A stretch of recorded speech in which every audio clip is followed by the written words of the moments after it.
À vrai dire, ce que vous avez l'admin de tenant, ça c'est le classique. Après, vous avez un certain nombre de rôles qui vont être particulièrement intéressants. Donc l'admin de global.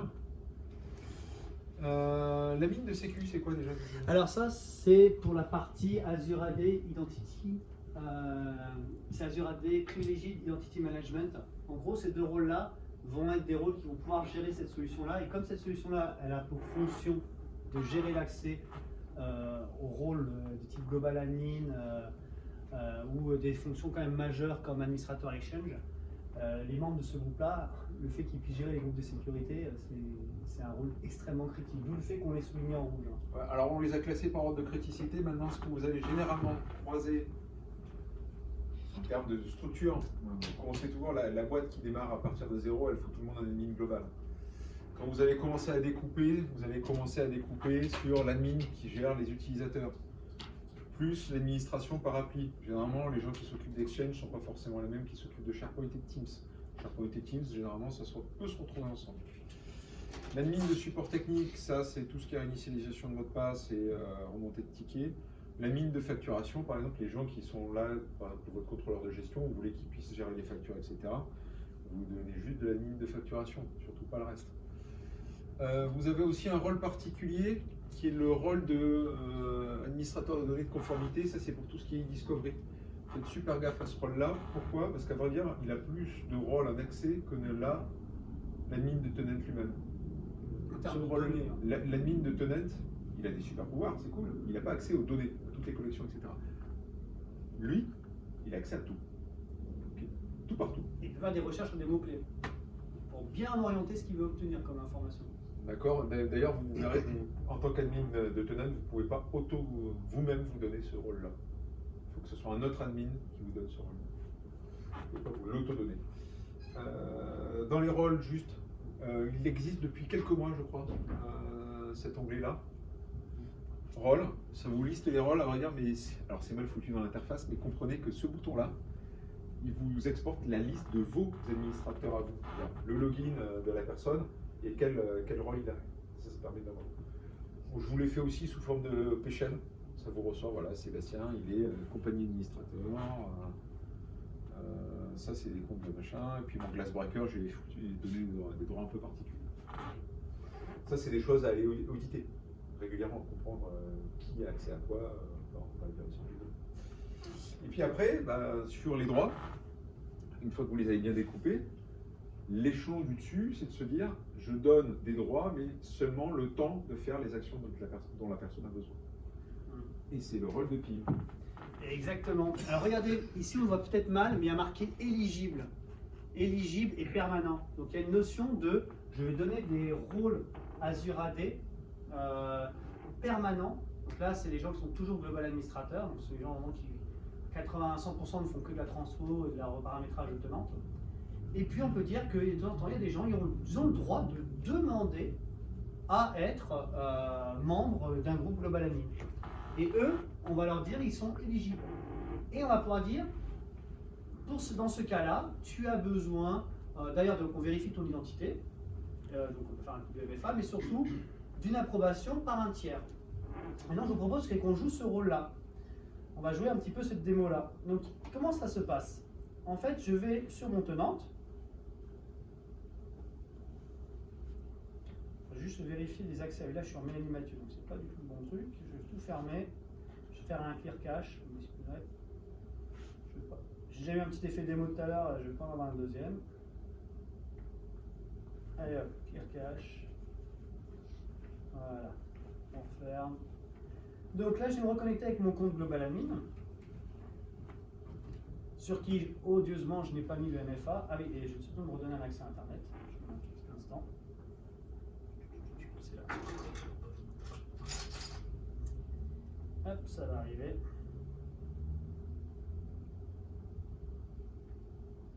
Alors, configuration, paramètres, et c'est fait. Partage de connexion.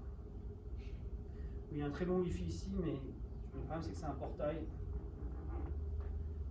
je ne veux pas de portail pour pas avoir d'effet démo justement. Donc là on va se reconnecter sur le tenant et puis on va regarder un petit peu à quoi ça ressemble ce privilégié ce Azure AD Privileged Identity Management. Et on verra qu'il a un pendant côté Office 365. Mais ce n'est pas tout à fait le même positionnement et la même logique. Hop.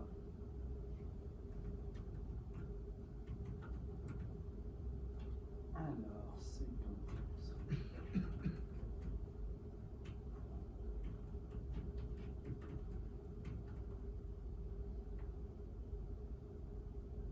Voilà.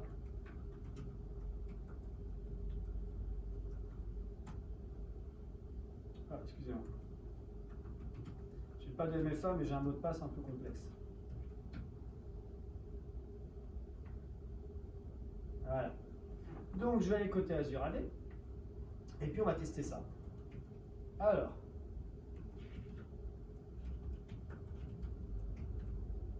Portail.azure.com. Parfait. Comment ça? Ah oui, c'est pas portail, mais c'est portal. Je me fais avoir souvent. Donc là, cette fois, je vais dans un nouveau nœud qui s'appelle Azure AD, non pas Identity Protection, mais Privileged Identity Management, d'où le nom de PIM, P pour Privileged Identity Management, donc le PIM. Alors comment ça se passe? On va aller dans Manage. Alors moi, j'ai déjà le droit de manager parce que je suis membre des deux groupes de sécurité. Vous savez, administrateur de la sécurité et puis administrateur des rôles privilégiés. Je crois que ça s'appelle comme ça en français. Et donc, si on regarde dans les rôles, qu'est-ce que je peux faire? Ici, je vais avoir tous mes rôles et je vais pouvoir définir leur comportement. Alors là, par exemple, j'allais sur le rôle Global Administrator. C'est celui qui a presque tous les accès sur le tenant. Et là, qu'est-ce que je vais pouvoir dire? Qui est membre et la description. Donc là, la description, ce sont les rôles permissions. Alors pourquoi je vous parle de ça? Parce que par défaut, par exemple, Global Administrator n'a pas le droit de faire du Search Mailbox et Exchange Online. On peut ajouter ces actions, c'est ce qu'on appelle un rôle permission. Moi, justement, le Global Administrator, je vais lui donner les droits de Search Mailbox pour information. Et là, j'ai les members. Je vais faire un Add Member.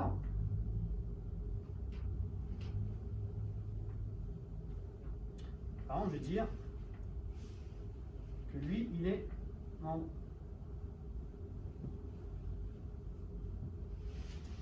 Voilà, on va rafraîchir. Voilà, et vous voyez maintenant, là j'ai fait ça, et l'assignement type c'est éligible. Il peut demander à être. Donc là, ça serait Dominique Mathieu qui pourrait demander à être réellement dans Global Admin. Alors poursuivons un petit peu notre découverte de la bestiole. Alors maintenant, dans Settings. Dans Settings, je vais avoir des rôles, de nouveau. Et cette fois-ci, je vais pouvoir configurer comment les gens vont demander le fait d'être membre de, par exemple, Global Administrator. Alors là, je vais pouvoir dire, OK, les membres éligibles vont pouvoir être membres réellement de Global Administrator, mais pendant 8 heures. Ça va m'envoyer des notifications à des admins. Ça va demander un numéro de ticket. On va vraiment que la personne me saisisse un numéro de ticket. Bon, elle peut saisir n'importe quoi. Pour l'instant, c'est du texte libre, mais peut-être qu'à terme, on pourra restreindre le type de ticket. Elle va pouvoir, oui ou non, demander de l'authentification multifacteur. Alors, pour Global Administrator, exceptionnellement, le multifacteur obligatoire. C'est-à-dire que la personne va être authentifiée de manière forte avant de pouvoir demander un rôle critique comme Global Administrator. Et après, là, ça va vraiment vous intéresser. Require Approval. Donc, qui va approuver cette demande? Et là, vous voyez, j'ai mis Guillaume Mathieu ou Guillaume Opérateur. Donc, si on résume, on a un Dominique Mathieu qui a la possibilité de demander le fait d'être Global Administrator. Et bien, on va y aller de suite. Je vais me connecter en Dominique Mathieu. Donc, j'utilise un autre navigateur. Rejoins bien avec login Microsoft Online. Hop, c'est parti. Alors, c'est parti.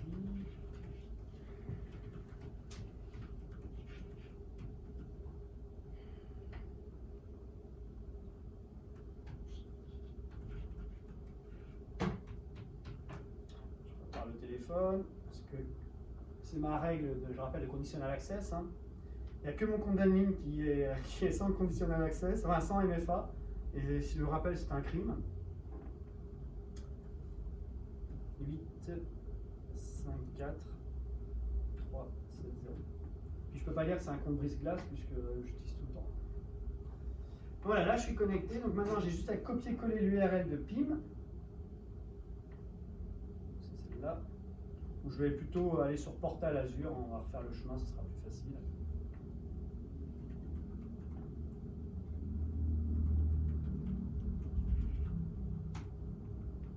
Hop, c'est parti.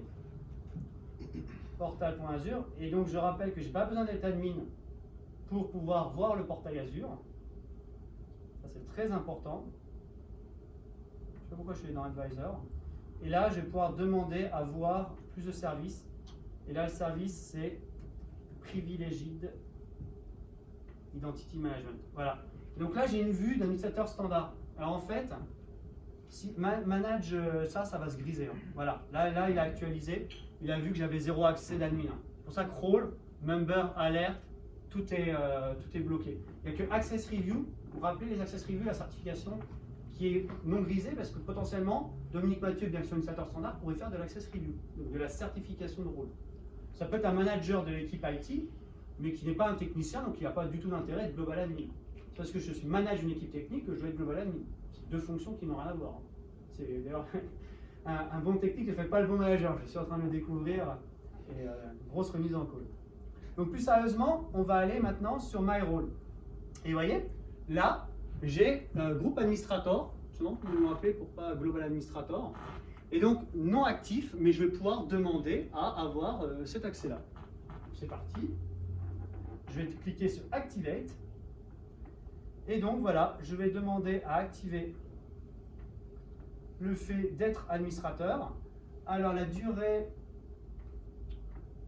c'est marrant, il me met que maximum 1 heure, je ne vois pas pourquoi. Activation duration, bon 1 heure, pourquoi pas, mais il faudrait avoir mis 8, j'ai dû modifier quelque chose. Et là il faut que je mette une raison. Je vais mettre test. Activer. Et voilà, et là maintenant, je vais avoir tout le workflow qui va me valider si mon activation elle est bonne.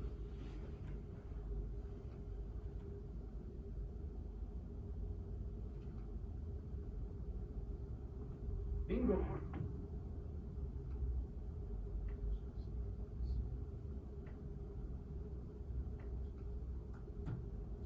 On va voir où ça en est.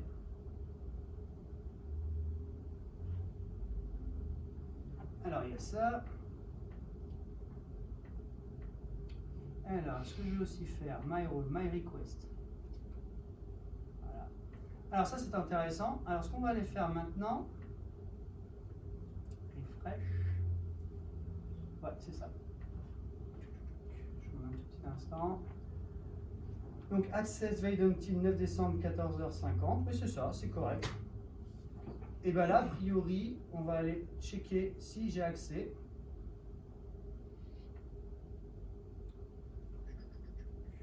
Donc je vais retourner sur le groupe Global Administrateur.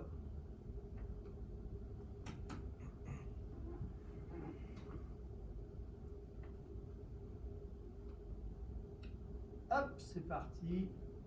Rôle. Global. Vous voyez, là je suis vraiment dans la maintenance classique de mon Azure AD.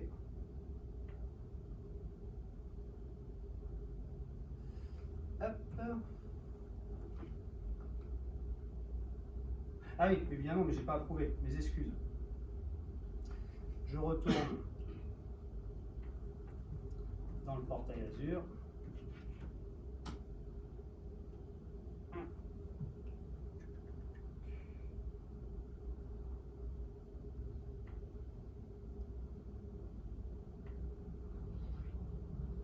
Alors là, j'ai une opening request. Pourquoi je ne vois pas ma request? J'ai l'impression que j'ai mal demandé ma request. C'est marrant, je ne le faisais pas comme ça. Alors je vais demander encore un petit instant. J'ai l'impression que je vais mal faire quelque chose.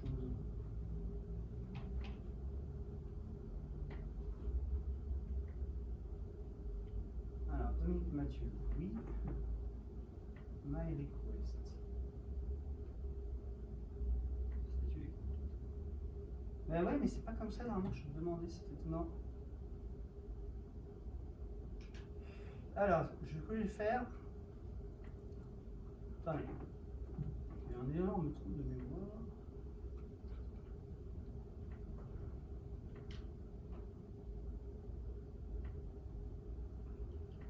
C'est pas le formulaire. Ben oui, the role is activated. Alors, on va vérifier ça tout de suite, ok. Bon, ben, ils disent que le rôle est activé. On va le vérifier de suite. Ce que je vais faire, c'est que je vais fermer ma session.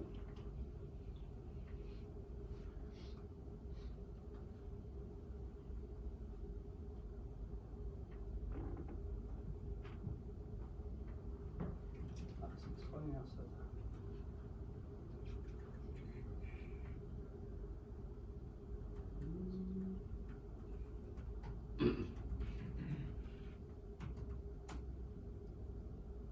Ok, hop.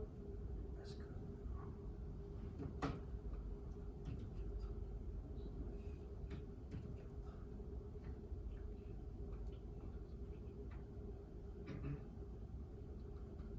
Ouais, si c'est passé. Excusez-moi, je sais pas pourquoi il n'a pas actualisé, mais je suis bien administrateur global. Ça y est. Sur mon tenante, je vois bien marqué comme quoi je suis administrateur. Du coup, sans validation. Hein? Sans validation personnelle. Ouais, c'est bizarre là. J'ai pas compris parce qu'il me semblait avoir demandé la validation. Donc là, je ne comprends pas. C'est parce qu'en fait, je me suis mis en éligible directement. Je pense que c'est pour ça que j'ai pas eu le formulaire classique. Là, j'ai juste activé un privilège qu'on m'avait déjà donné en fait. C'est ça l'erreur que j'ai fait, ça me revient. En fait, j'ai ajouté Dominique Mathieu, mais il ne fait pas du tout que je fasse comme ça. Alors attendez, je vais essayer de revoir ce point-là. C'est pas tout à fait clair là. Mes excuses. Je vais arranger ça. On retourne sur Azure AD, privilégié Identity Management. Je vais refaire un My Request. Donc là, normalement, voilà. Excusez-moi, je vais juste refaire un dernier test. Je vais retourner sur Azure AD Role. Et je vais dans Settings. Donc on va faire un autre test avec un autre rôle. Je vais voir Exchange User Administrator. Donc la durée maximum d'activation, je vais mettre 8 heures aussi. Voilà. Je veux une notification. Je veux une approbation. Un incident. Le multifacteur obligatoire. Je veux une appro.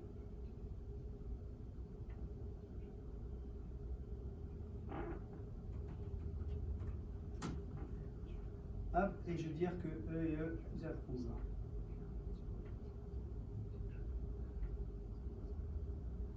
Voilà, j'ai bien. Bah, vous n'avez pas pris.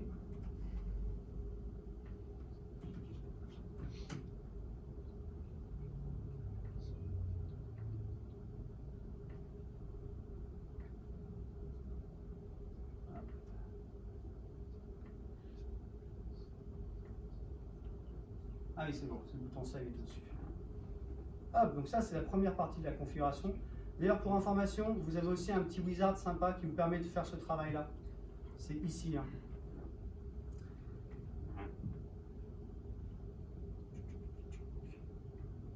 Security Administrator, Role. Voilà, là, par exemple, on a les globales.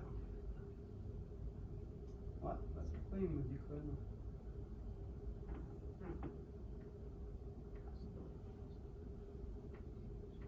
Hop, par exemple.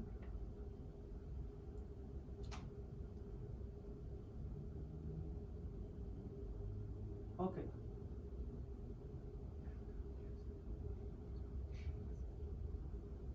Ouais, j'ai mal fait. Non, c'est bien, ma conf elle est bonne. Hein. Ah, j'ai compris. Excusez-moi, ça y est, je viens de comprendre ce qui va pas. Je me suis trompé de rôle. J'ai demandé un mauvais rôle en fait. On le voit avec le wizard. On va passer, je vous ferai la petite démo en fin de journée. Mais regardez, j'ai groupe administrator. Je me suis trompé en fait. C'est pas global administrator, c'est groupe administrator. Et voilà, mes excuses. Oh, je suis fatigué. Vous avez vu, là c'est groupe administrateur, c'est pas global administrateur. Je me disais bien qu'il y avait un bug d'affichage, mais non, c'est moi le bug.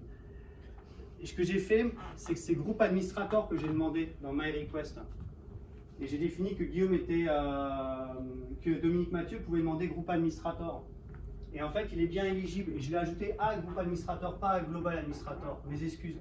Et groupe administrateur, si on va à sa conf, on a bien le fait qu'il n'y ait pas d'approbation. Donc ça répond à la question. Je suis désolé, moi-même, je suis un peu fatigué. Les journées ont été un peu rudes. Donc si on reprend, et je me suis trompé, en fait, j'ai voulu sélectionner global administrateur, j'ai sélectionné groupe administrateur. Ah là là là, non, non, c'est moi qui suis vraiment fatigué. Voilà, donc groupe administrateur, lui, regardez. Là, j'ai bien Dominique Mathieu qui est éligible. Donc je le mets éligible. Et si je vais après retourner ici dans les settings, dans groupe administrateur, on va pouvoir dire quels sont mes motifs d'approbation ou non. Donc on va refaire groupe administrateur. Voilà, là, notification disable, incident disable, multifacteur disable, require approval disable. Donc c'est pour ça en fait que je me suis planté. Donc toute dernière démo, et là on sera bon. Ah là là là, c'est parce que je me suis vers trop vite. Donc on va retourner dans rôle. On va cette fois aller sur global administrator et pas groupe administrator. Voilà, c'est clair. Et là, je vais dire qui est éligible. Donc là, je remets Dominique Mathieu en éligible. Voilà. Et donc, Dominique Mathieu va bien pouvoir demander à être membre de Global Administrator. Et cette fois-ci, il va y avoir toute la partie approbation. Mes excuses. Ah, je n'ai jamais fait attention à celui-là, le groupe administrateur. Donc, je revérifie que le cache est bien passé. Voilà, donc là, j'ai bien mes permanents et mon éligible. Parce que quand j'ai lancé le wizard, je voyais que les permanents. Je me dis, mais il est où mon éligible? Donc, maintenant qu'on a vu ça, je peux retourner sur mon Dominique Mathieu, qui était, là c'est Guillaume, et là c'est le Dominique Mathieu. Donc je peux retourner sur le portail Azure AD. Donc en fait, l'onglet administrateur d'Office 35 il est apparu parce que je suis quand même groupe administrateur. Je gère les groupes. Donc maintenant je retourne sur Azure AD, privilégié d'Identity Management. Et si je vais dans My Request, voilà, je vais pouvoir normalement en avoir une nouvelle. Alors là, c'est My Request. Deuxième effet démo. Donc là, oui, c'est bien, mais je voudrais demander maintenant. Si tu retournes avant, là, sur Home, là, tu avais Ouais, dans ton PMI, tu pouvais pas te faire la demande. il me semblait, mais je ne trouve pas. Pourquoi il ne le voit pas? Tu reviens un cran avant, là, sur Home. Ouais, c'est ce que je vais essayer de faire. Je clique sur arc de choix d'utilisateur. Ouais, Je cherche. Et là, dans AD Privilege, ouais, donc j'y retourne. là, tu as Activate Just in Time, Manage Your Privilege Access. C'est pas ça. Ah, bah là il est apparu, mais c'est la même interface que tout à l'heure. Là, je suis dans. Bon, c'est incroyable. C'est bien fait, c'est parfait. Bon, mais je comprends pas, c'est peut-être le refresh. Je veux dire. C'est juste le refresh, puisqu'on a bien le groupe administrator. Et là, maintenant, je fais bien le bouton Activate, effectivement. Et là, on retrouve l'interface qu'on a fait. Non, mais il fallait juste attendre quelques instants que ça soit pris en compte. Et regardez là, j'ai bien la limite à 8 heures. Je ne comprenais pas pourquoi tout à l'heure c'était 1 heure. Et donc là, il me demande bien, comme convenu, un numéro d'incident, le ticket number.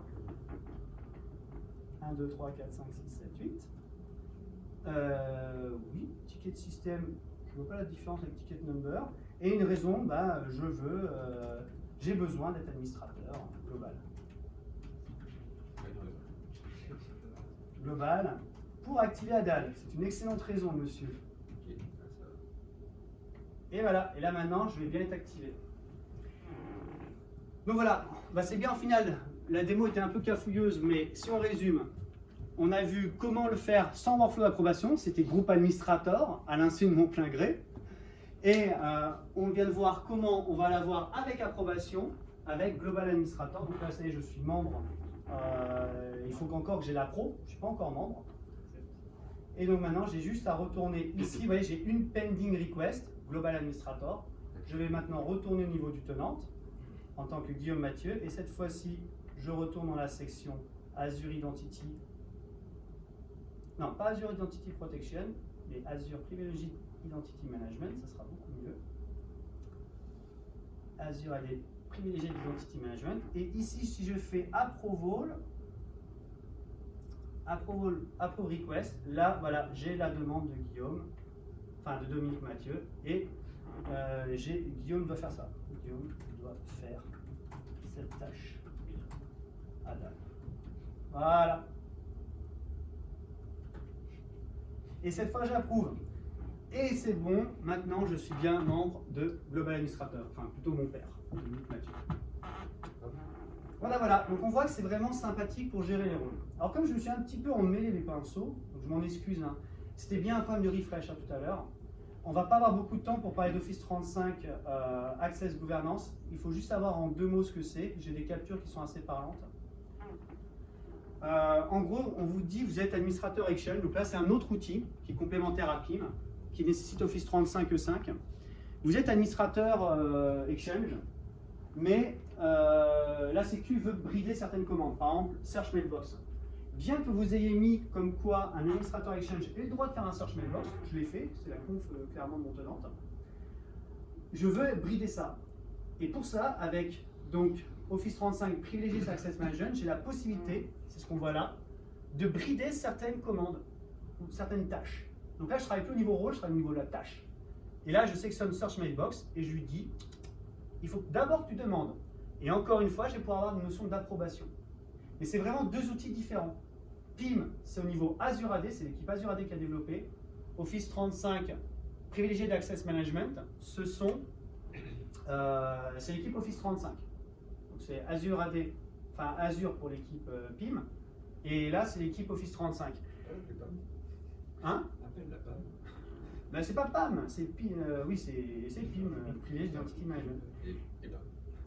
Si tu veux. Et donc, regardez, ce qui se passe, c'est que si jamais l'administrateur essaye de faire un search mailbox, il va avoir un message Insufficient permission, please raise an elevated access request for this task.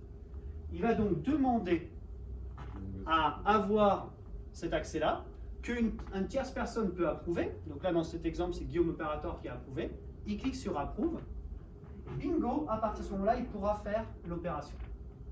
Donc en résumé, on a 2 belles technos, surtout une, PIM, pour faire la gestion fine des rôles. Au lieu d'avoir plein de gens qui sont global admin de manière permanente, vous les définissez en tant qu'éligibles. Et une fois qu'ils sont définis en tant qu'éligibles, vous avez la possibilité depuis Azure Identity, Azure Privileged Identity Management, la possibilité de dire, toi, je deviens global administrator du tenant, mais que pendant une certaine durée, et si seulement si, par exemple, M. Sébastien Collet approuve cette demande. Voilà, c'est ça qui est sympathique dans la solution. Et pour les gens qui ont déjà donné des droits très importants dans Exchange, parce que pour l'instant, l'autre outil qui s'appelle Office 35 Privileged Access Management, ça ne marche que pour Exchange Online. Là, pour cet outil-là, c'est plus la logique de la personne est déjà admin intégral Exchange, organisation management si vous préférez, de son petit nom, et bien là je vais brider certaines commandes PowerShell. Voilà. Est-ce qu'il y a des questions? Désolé pour la petite confusion, elle est pas mal, hein. Global Management, Global Admin et Group Admin. Est-ce qu'une fois qu'on a autorisé quelqu'un à faire la demande d'administration de Global Admin pour un temps limité, après il peut revenir régulièrement pour faire cette demande? Bien sûr. Parce que par exemple, on a géré 6 ou 7 admins, je sais pas. Donc du coup, on lui dit t'as le droit de demander, et quand tu demandes, tu auras le droit 5 heures, 8 heures. Et puis comme ça on peut tracer. Mais c'est exactement ça, et tout est tracé, tout est. Il n'y a pas besoin à chaque fois de retourner pour dire ah de nouveau celui-là il a le droit, il est éligible. Après si c'est de la demande récurrente, peut-être vous pouvez augmenter la durée. Et se poser, alors normalement on ne peut pas faire plus de 8 heures pour Global Admin. Non, il faut le penser et utiliser dans le cadre d'un service de support. Quoi. Voilà, c'est ça. Je donne des accès par rapport à une requête de support. Et le lendemain, il a besoin d'un accès. Par rapport à la Ah oui, mais s'il fait une demande permanente, c'est l'outil est conçu pour ça. Très bien. Mais ça va très vite, hein, il suffit juste, tu gardes le lien du site Azure Identity, Privileged Identity Management, et tu as juste à refaire la demande rapidement. Hein. Tu as quand même une notification par mail, j'espère. Oui, oui, tu as les notifications par mail. Et de toute façon, c'est une case à cocher. Hein, tu l'avais vu normalement, Send Notification. Et surtout, ce qui est bien, c'est que tu peux mettre l'approuve ou pas l'approuve. Donc, de toute façon, si jamais c'est pas approuvé, il n'y a rien qui se passe. Et pour des groupes aussi critiques que Global Administrator, justement, ils forcent à avoir une appro. Et ils te forcent aussi le MFA dans certains cas. Après, moi, je m'étais déjà connecté en MFA, c'est pour ça que ça va pas perdre une deuxième fois. Là, Dominique, pendant ces 8 heures, il peut retirer l'approbation. Alors, Dominique n'est pas membre des deux groupes qui sont très importants, qui sont administrateurs de la sécurité et administrateurs privilégiés de la sécurité. Vous savez, les deux groupes qu'on avait listés, ces deux-là. C'est administrateur de sécurité et administrateur de rôle privilégié. Les deux sont nécessaires pour gérer PIM. Ce n'est pas un global admin qui a besoin de PIM. Enfin, un global admin peut gérer PIM, effectivement. Mais normalement, ce n'est pas que global admin qu'on donne en droit. Mais en tout cas, c'est les membres de l'administrateur de sécurité et l'administrateur de rôle privilégié qui vont pouvoir justement faire des validations, approuver des choses. Et surtout, non pas approuver, excusez-moi, approuver, c'est celui que vous demanderez à approuver, mais modifier la configuration. Ça, je vous dis. Voilà, on part sous alerte, c'était la partie. Donc, au-delà de ça, ce que vous pouvez faire, il y a des choses, par exemple, où vous allez donner des droits d'admin sur la partie SharePoint à quelqu'un. Donc, il peut à tout moment se donner les droits d'admin de collection de sites et aller fouiller ce qui traîne dans vos comptes. Vous n'avez pas forcément envie que ça se produise, mais techniquement, il a le droit de le faire. Et c'est pour ça que vous lui filez les droits. Donc, s'il y a certaines collections que vous voulez en particulier, où il ne devrait pas en théorie fonctionner dessus, ce que vous pouvez faire à minima, c'est créer des alertes, par exemple. Si l'admin se donne des droits sur telle collection, alors envoie de mail. Il doit pouvoir le faire. En tout cas, je le saurai, donc c'est tracé. Okay. Et vous avez aujourd'hui dans l'admin sécurité et conformité, dans la partie alerte, désormais stratégie d'alerte, vous avez c'est centralisé. À l'époque c'était un peu éclaté, désormais c'est centralisé tout au même endroit. Qu'est-ce qu'il y a d'autre d'intéressant? Il y a aussi des rapports pour la partie Exchange. En particulier, vous allez dans la gestion de conformité, dans Audit, et vous avez un super rapport qui s'appelle Exécuter un rapport d'accès aux boîtes aux lettres par les non-propriétaires. Ça veut dire quoi, le non-propriétaire? Qui peut accéder à une boîte aux lettres dont il n'est pas propriétaire? Typiquement, c'est l'admin. D'accord, donc ça va vous permettre de récupérer ça pour des questions d'auditabilité, de récupérer toutes les balles auxquelles vos admins ont eu accès, quand, etc.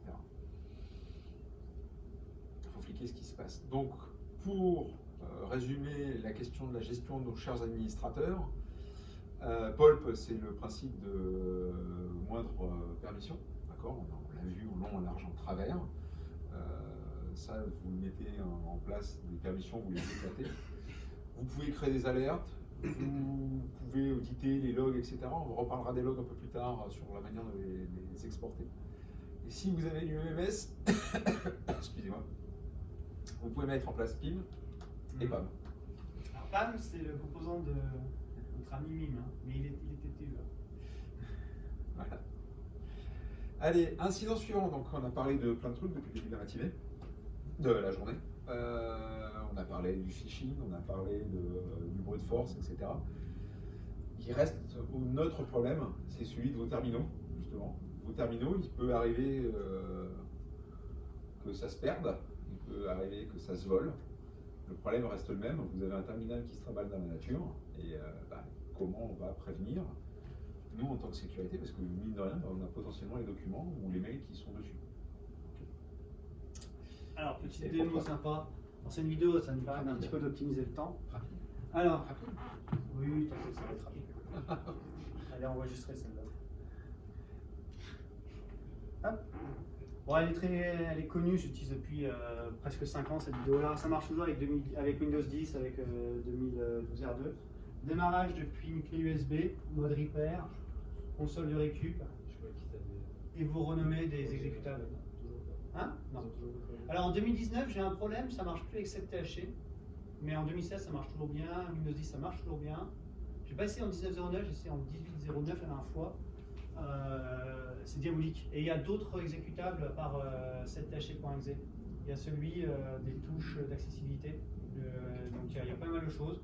Bon, c'est toujours la même chose, hein, c'est donc une machine non chiffrée. Donc messieurs, ce qu'on va faire rapidement ensemble cette semaine. Et bien, une machine non chiffrée, vous la volez. Vous démarrez sur le délai de récupération, vous faites exactement l'action qu'on est en train de voir là. Donc vous renommez cette THC.exe en cette THC.exe hold et vous allez copier CMD. Et une fois que c'est fait, vous rebootez, vous faites 5 fois Shift, puisque cette THC c'est les touches rémanentes, donc vous appuyez 5 fois sur Shift. Et au lieu d'avoir les touches rémanentes qui apparaissent, vous allez avoir un invite de commande en système. Et ça va me permettre de parler un peu de la suite. Vous voyez, c'est ça les touches rémanentes, c'est ce truc-là, les sticky keys. C'est pas grave, la vidéo, je vais la réaccélérer après. Allez, c'est ceci, les sticky keys. Et le sticky key, en fait, ça s'exécute en système. Et système, en fait, sur la machine, c'est le compte qui a réellement tous les accès. Donc voilà, donc là vous avez compris le principe, je copie CMD et je le remplace en ZTHC. Et donc je reboot, vous voyez, je ne me suis pas ouvert ma session, je fais 5 fois Shift et j'invite de commande système. Là c'est sur un contrôleur de domaine, donc c'est aussi vrai pour des serveurs. C'est aussi pour ça que j'aime tant cette vidéo-là. Puis elle est politiquement correcte parce qu'il y a marqué 2012 R2, donc je peux dire ok, oui, mais ça améliore, mais en fait non, ça marche toujours en 2016 et 2019. Enfin, pas une autre variante en 2019. Et là, ce qui est terrible, c'est que sur un serveur qui est contrôleur domaine, c'est l'annuaire. Et donc là, je suis système sur le contrôleur domaine. Et système sur le contrôleur domaine, si c'est le domaine racine, c'est Enterprise Admin en équivalent droit. Et sur un contrôleur domaine enfant, c'est l'équivalent de domaine admin Booking Administrator. En fait, c'est le Booking Administrator du domaine enfant qui peut escalader domaine admin du domaine enfant. Et de toute façon, il y a une faille pour passer domaine admin d'un domaine enfant à Enterprise Admin d'un domaine parent. Donc ça fait très mal, la moralité chiffrée. Et ça pose une question, comment on fait pour chiffrer les machines virtuelles? Oh là là là là, c'est pas facile. Alors les PC physiques c'est facile, BitLocker ou TrueCrypt, on n'en parle plus. Mais pour les PC physiques, c'est facile, enfin les serveurs physiques c'est facile aussi, ils ont la puce TPM BitLocker ou équivalent TrueCrypt. Pour les machines virtuelles VMware avant la 6.5, c'est pas facile. Alors les VMware, ils ont leur propre mécanisme pour chiffrer les VM, donc on peut faire ça et mettre ça en place. Parce que sinon vous clonez une VM, et vous faites la même chose chez vous, et c'est rigolo quoi. Ben là on se rend compte que énormément d'acteurs de la sécurité qui hébergeaient des contrôleurs de domaine chez eux sont revenus au serveur physique pour cette raison-là. Ils arrêtent les VM. Parce qu'en fait ils se sont dit, ah, mais attends, si mes VM ne sont pas chiffrés, j'ai 100, 200, 300 intervenants potentiels qui gèrent les VM, parce que c'est un N1, N2 qui gère, 300 personnes, et ben donc j'ai 300 personnes dans mon cercle de confiance de ce qu'on appelle le tier 1 d'admin AD. Ah, c'est inacceptable. Le tier 1 AD, normalement, c'est 3-4 personnes dans une société de 10 000 personnes. Voilà. Donc, pourquoi beaucoup de contrôleurs de domaine reviennent des serveurs physiques? Vous venez de comprendre pourquoi. Voilà. Alors, attendez, c'est pas tout. Une fois qu'on est devenu admin local, si jamais vous avez de vilains administrateurs, dont on ne citera pas le nom, qui se loguent avec le compte admin du domaine sur toutes les machines, qu'est-ce qui se passe? Eh ben, on est dans la merde. Excusez-moi d'être vulgaire. Ce qui va se passer, c'est que, en fait, ils vont pouvoir accéder à la base de registre et ils vont découvrir que l'administrateur n'a pas tous les accès dans la base de registre. Le vrai compte qui a tous les accès dans la base de registre, c'est le système. Et comment passe-t-on le système très rapidement en 3 clics? Johan, je t'ai déjà montré ça. Non? psexec-i-scmd. Ça va me permettre de passer d'admin au compte système. En gros, système, c'est le vrai admin. Et là, regardez, bam, je te passe admin système. Donc, on va faire un WAMI, et là, je suis bien système. À l'époque de Windows XP, on pouvait même se loguer en système. Maintenant, on ne peut plus. Donc, je suis obligé de faire cette petite bidouille. Et là, regardez, régularité 32, et c'est un nouveau monde qui s'ouvre à nous. J'adore ça. Là, on va dans la partie SAM. Oh, la base SAM. C'est comme ça, en fait, que les logiciels, vous savez, qui reset les mots de passe font. Là, en fait, toute la base SAM avec tous les mots de passe, c'est là-dedans. Le chiffrement honteux RC4 de la base SAM, c'est ces clés de registre que je suis en train de montrer. Mais c'est pas tout. Dans HK Local Machine Security Policy, Secret, vous retrouverez tous les mots de passe des comptes de service. Qui a déjà mis un outil d'inventaire avec un compte de service? Autre que système. Pas de criminel dans la place? Ah. Ça, c'est le crime ultime.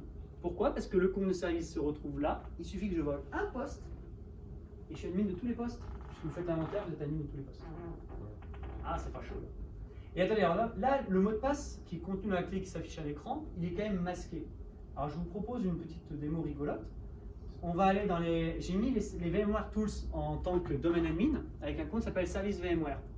Service VMware, on va le retrouver là. C'est celui-là, c'est SV VM Tools et c'est CurrentVal. Et là, j'ai utilisé un outil gratuit qu'un boutonneux de 12 ans, ça m'a l'air de dire la même chose que tout à l'heure pour le VMFA, va être capable de télécharger. Et il va cliquer sur le petit plus et là, regardez, le mot de passe en clair apparaît. Voilà, il a mis le domaine. Fait mal, hein? psexec-i-smd, rappelez-vous de ça. Bon, donc la morale, c'est qu'on va chiffrer. On va chiffrer. Chantez-le avec moi. Bon, plus sérieusement, ce qui est chouette, c'est que le problème du chiffrement, c'est que quand on a un problème de TPM, parce qu'on souvent utilise des TPM dans les machines, on ne peut plus accéder au disque, il nous demande une clé de récupération. Cette clé de récupération, on peut la sauvegarder dans l'AD, c'est bien, mais quand on n'a plus d'AD, on est embêté. Il faut l'imprimer ou la copier sur un fichier. Donc là, je repense encore à nos clients à 40, 50 personnes à qui on va arrêter les AD, peut-être s'ils l'acceptent. Et bien là, on va pouvoir utiliser Azure AD pour stocker la clé. C'est cette option Save to your cloud admin. Et donc à ce moment-là, moi j'avais activé le chiffrement avec le compte guillaumemathieu@msreport.academy.microsoft.com sur la machine ici présente, celle-ci. Et bien vous voyez, cette machine-là, si je vais dans les propriétés du tenant, donc c'est dans la partie e-compte, et ben je vois bien que j'ai un compte où il y a marqué Get BitLocker Key. Vous voyez, c'est là. Et donc ce Get BitLocker Key permet de m'afficher ma clé BitLocker pour le poste que je viens de vous montrer. Donc pour les gens qui n'ont plus d'AD, parce que l'AD servait à sauvegarder les clés BitLocker dans des attributs protégés, que seuls les admins spéciaux pouvaient voir, et bien là on va pouvoir sauvegarder les clés dans Azure AD. Donc encore un argument qui fait qu'on peut arrêter AD, il n'y a même plus l'argument de la gestion des clés BitLocker. Voilà. On peut aussi, on le verra, ça c'est quand on parlera CryptoLocker, forcer tout ce qui est avec Intune, le fait que tous les périphériques aient le chiffrement d'activer, que ce soit les terminaux mobiles ou des postes modernes comme Windows 10 ou des Windows 7 avec l'agent Intune. Et là c'est parfait, on va pouvoir parler justement MDM et MAM, Sébastien. Ah oui. Donc, au-delà du fait de chiffrer vos terminaux, c'est effectivement la première chose à faire, il y a la gestion de vos terminaux en eux-mêmes. Okay, c'est là où on parle de MDM, Mobile Device Management, la gestion de votre flotte mobile, et le MAM, la gestion des applications que vous allez déployer sur vos terminaux.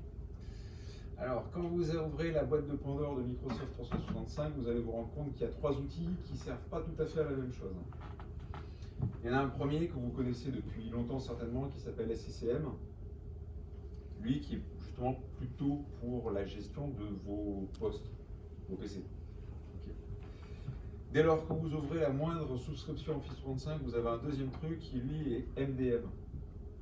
Okay, qui vous permet de gérer vos iPhones, vos Android, ce n'est pas bien Android, vos PC Windows, ça marchera bien, d'accord.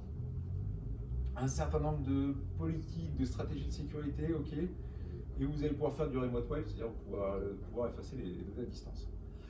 Si vous voulez faire des choses plus évoluées que ça, c'est Monsieur Intune. Okay. Monsieur Intune, par contre, c'est payant, c'est dans OMS.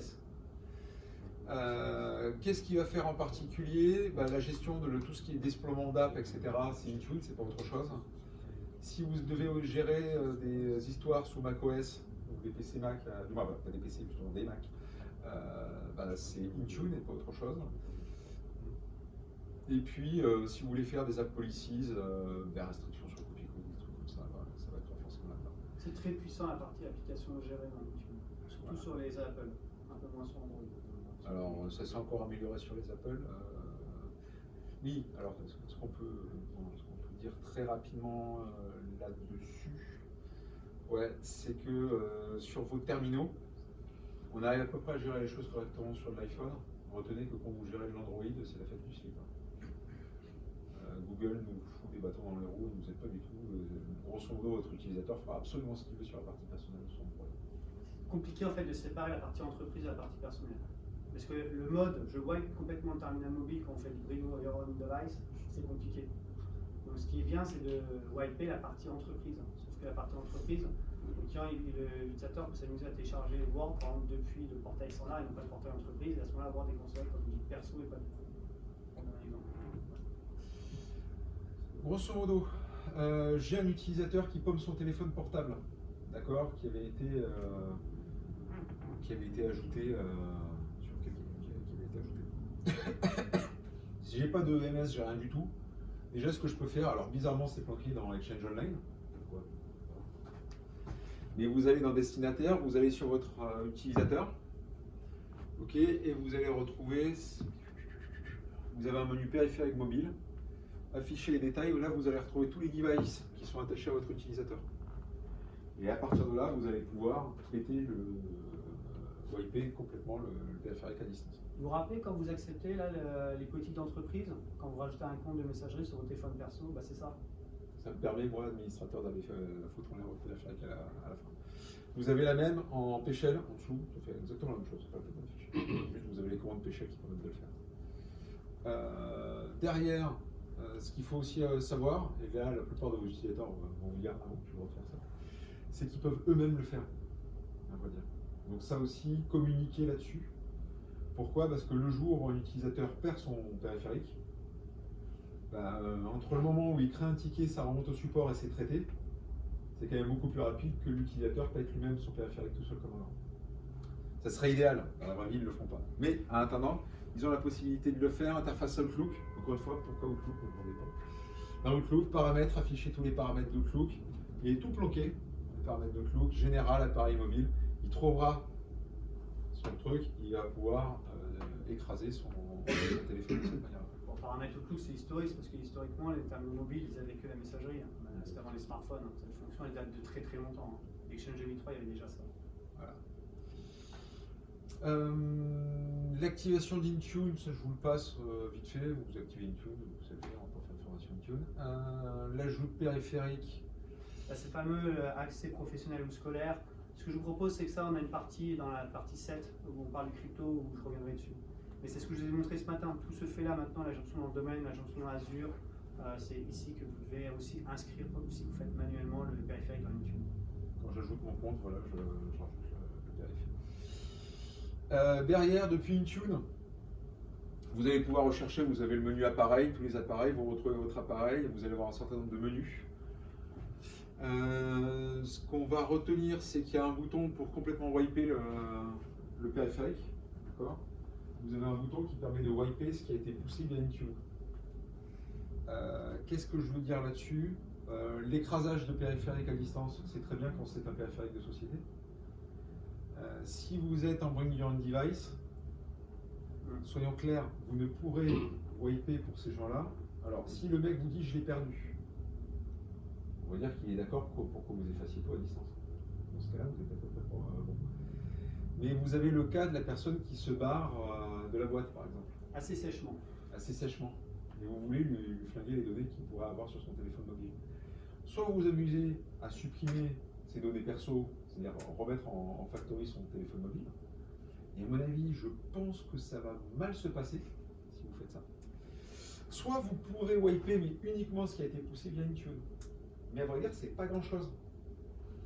Vous pouvez par exemple pousser Exchange via Intune, ça c'est bien. Et rien n'empêche l'utilisateur d'installer l'appli Outlook depuis le store Apple. Okay. Donc dans la vraie vie, ça veut dire quoi? Qu'est-ce que je vous retenir, c'est que si vous devez faire du Bring Your Own Device, dans le fait que ce soit les périphériques perso, c'est pourri. Okay. On n'a pas de manière de bien gérer le Bring Your Own Device, il n'y a pas de truc magnifique pour ça. Donc, malgré ce que vous pourriez entendre quand vous écoutez ces messieurs de chez Microsoft, le Bring Your Own Device, c'est vraiment pas une panacée. Donc même Intune ne saura pas le gérer correctement. En Apple, c'est quand même un peu mieux que sur Android, mais c'est pas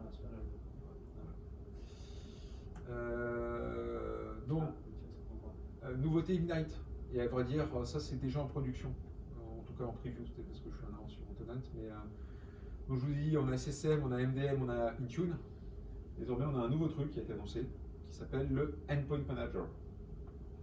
Ok. Et ça, t'as un tenant sur quel. Ouais. Ouais, c'est connecté. Tu vas dans le. Voilà, on peut aller directement Conformité, sur le- sécurité et conformité. Ouais, je tape l'URL direct. Mais à vrai dire, il apparaît le menu désormais. Là, il y a l'URL, mais si vous allez dans le centre sécurité et conformité, vous allez voir, il y a un nouveau menu sur la gauche, Endpoint Manager. Ok. Qu'est-ce que c'est ce truc-là, Endpoint Manager? C'est une espèce de pour les unir tous, quoi. Ça va afficher les trucs SSCM, les trucs MDM et les trucs que vous pourriez avoir dans Intune. Ils y seront tous. Si tu cliques sur Device, Alors moi j'ai remarqué mes devices. All Devices, t'en as qu'un ou deux. Non, j'en ai deux. c'est bon. Voilà. J'ai un Windows 10 Hybrid John et un Azure AD John. Voilà. Vous allez voir tous vos devices qui apparaissent. Donc, ça permet d'unifier cette gestion-là. Ce qui a été aussi annoncé par Microsoft, si tu retournes sur le PowerPoint, s'il te plaît,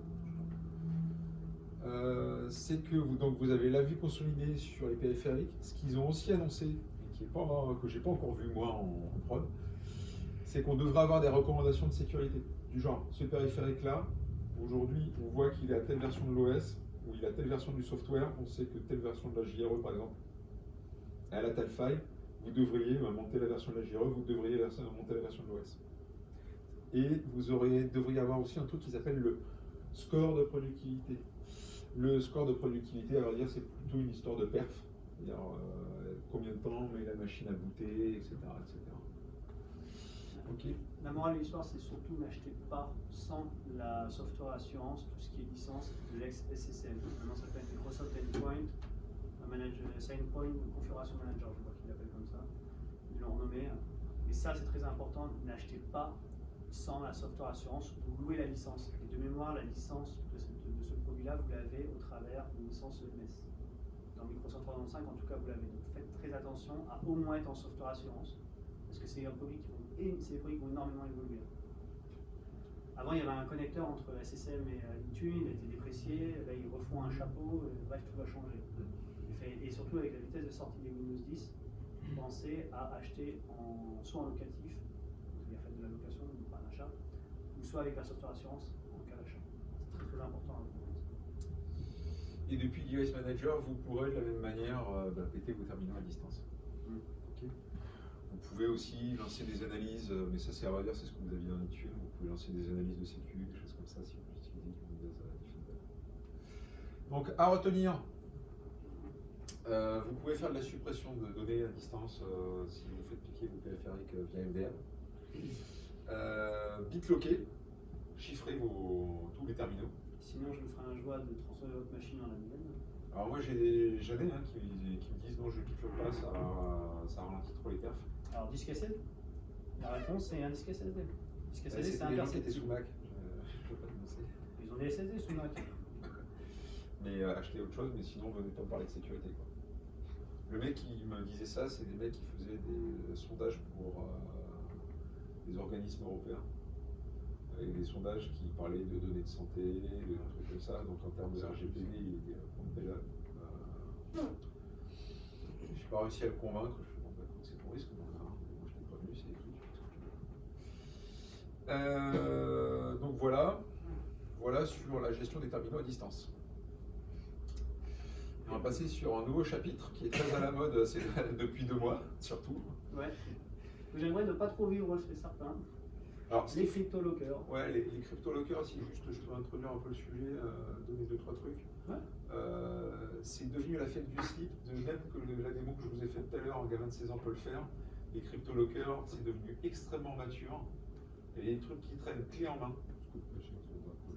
Ouais, alors, il y en a même des gratuits surtout. Il y a carrément du gratos.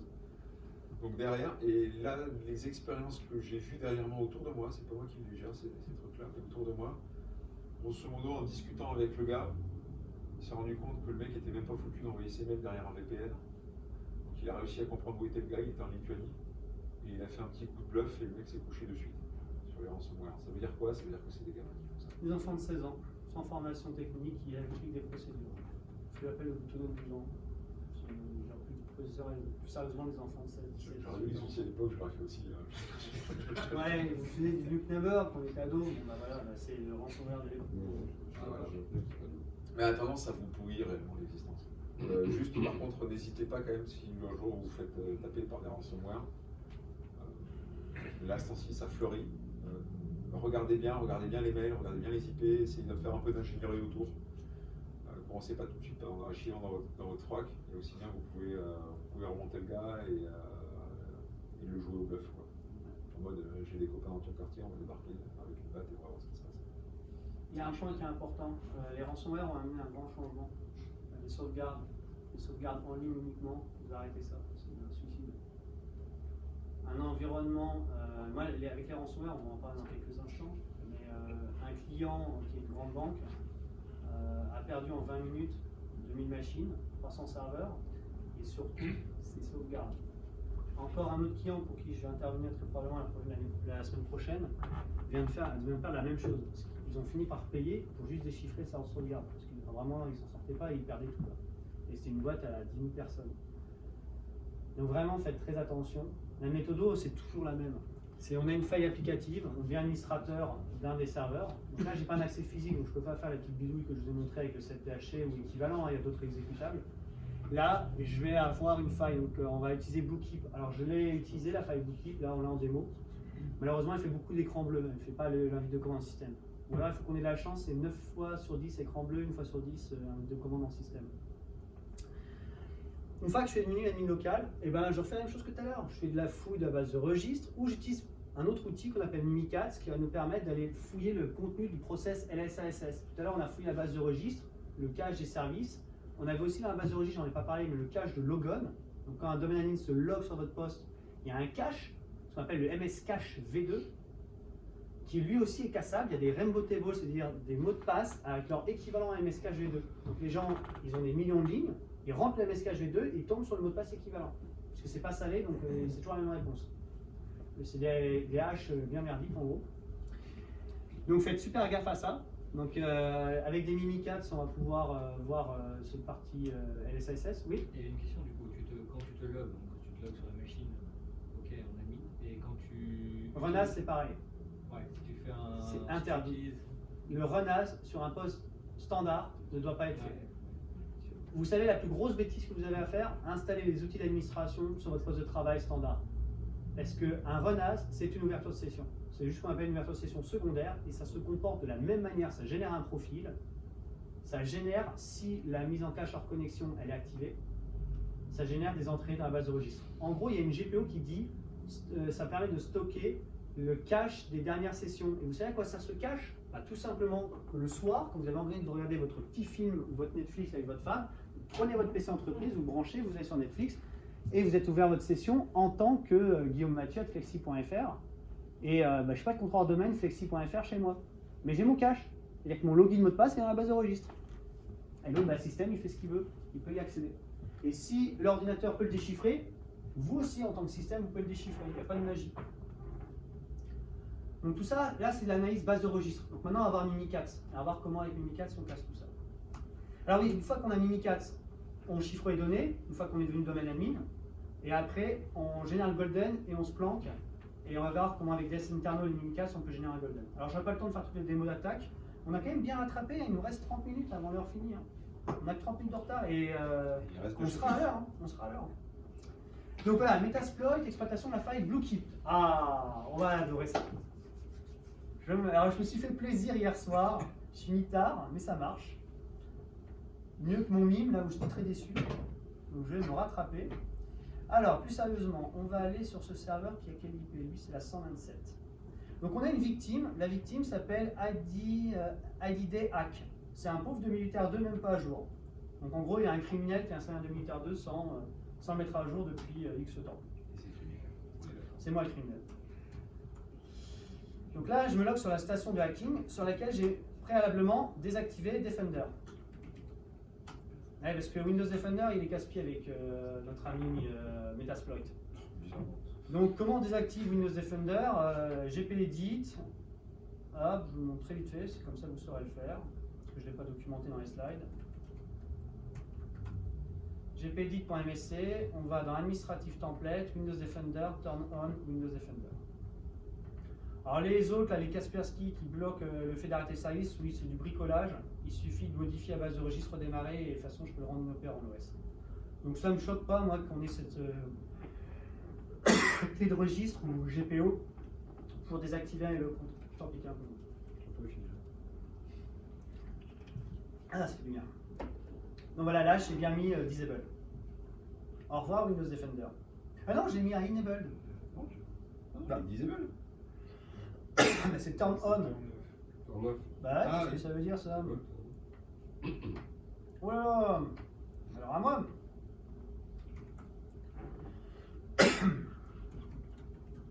Il va me casser tout mon Metasploit sinon.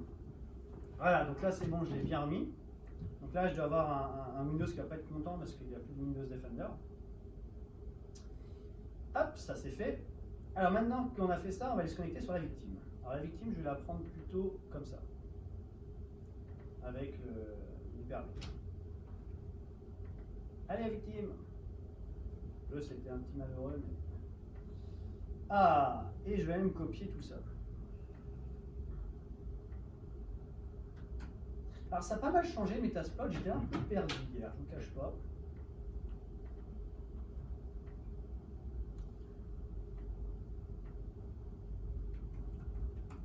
Hop. What? Ah non, il ne fait pas avec les retours lignes. Oh. Alors attendez, je vais prendre ça autrement.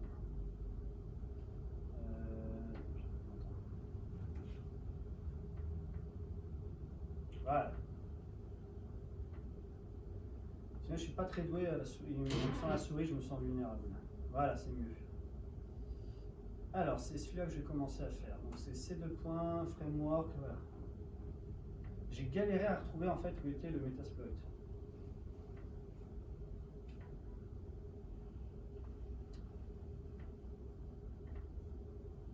Donc voilà, install classique, hein, on peut télécharger, c'est dans bin normalement, et c'est le msft console.bat.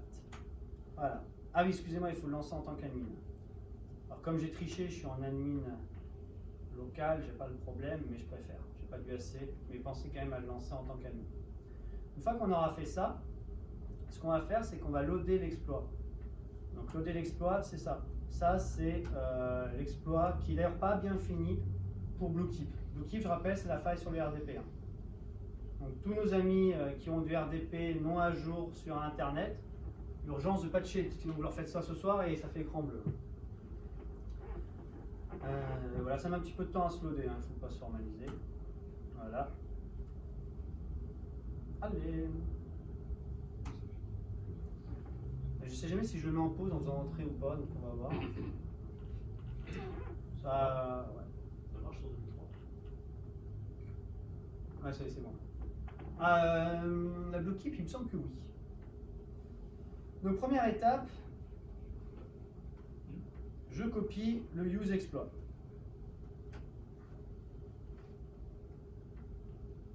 Là, ça veut dire load-moi l'exploit qu'il y a dans la base. Il y a 1591 exploits disponibles dans la version communautaire. Donc, c'est sympa. Deuxième étape, j'aime vers un petit show option. Ça, c'est vraiment juste pour vous montrer comment fonctionne l'outil. Là, ça vous dit les paramètres. Voilà, donc je peux faire un set RDP client IP, RDP user, donc ça va vraiment donner quelques petites options sympas. Le airport, etc. Donc ça, c'est toutes les options que je vais pouvoir utiliser. Alors, moi, je vais mettre set airhost. Donc airhost, c'est l'autre distance et la victime. Donc normalement, vous lui mettez une adresse IP publique, hein, bien entendu. Là, je suis en local, donc pas besoin de s'embêter. Une fois qu'on a ça, on va mettre le payload. Le payload, c'est l'invite de commande qu'on veut récupérer en système, puisque la faille permet de récupérer des droits en système. Alors, si on a de la chance, on récupérera un invite de commande. Mais vu que j'ai de la poisse toute la journée, entre la pluie ce matin, j'y crois pas trop.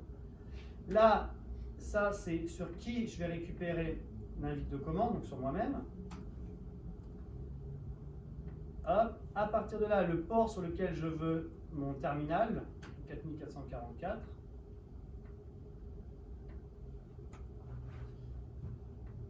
Et enfin, show target, ça c'est important. La faille BlueKeep, ils ont essayé de l'améliorer Et selon le fait que c'est un serveur physique, une VM Hyper-V, une VM VMware, c'est pas le même réglage. Moi je suis en Hyper-V, donc je dois prendre le choix 6. Et je suis en Windows 7 SP1 2008R2. Donc c'est typiquement un demi-turbo. Je sais, pour moi ça marche aussi en 2012-2016. Je sais pas si cette version de l'exploit ne marche que sur ces vieux OS, mais je vais pas tenter l'aventure. Donc là, je mets bien une Target 6, parce que c'est une machine virtuelle Hyper-V. Et là, je vais mettre comme ça. Et on va prier pour notre ami Windows dans quelques instants. Alors, est-ce qu'on a de la chance? Un vide de commande ou un crash écran bleu? Moi, j'y crois pas trop. Allez, je pense que ça va être un crash écran bleu.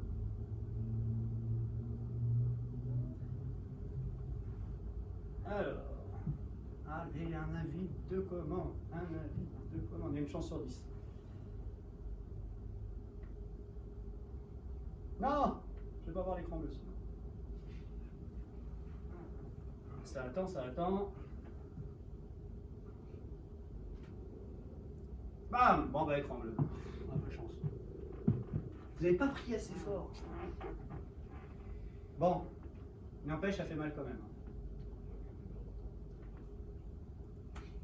Ça sera encore mieux avec un écran, avec un avis de commande, mais bon, bah, tant pis. La faille BlueKeep, elle va être revue. C'est en train de retravailler dessus, l'équipe Metasploit.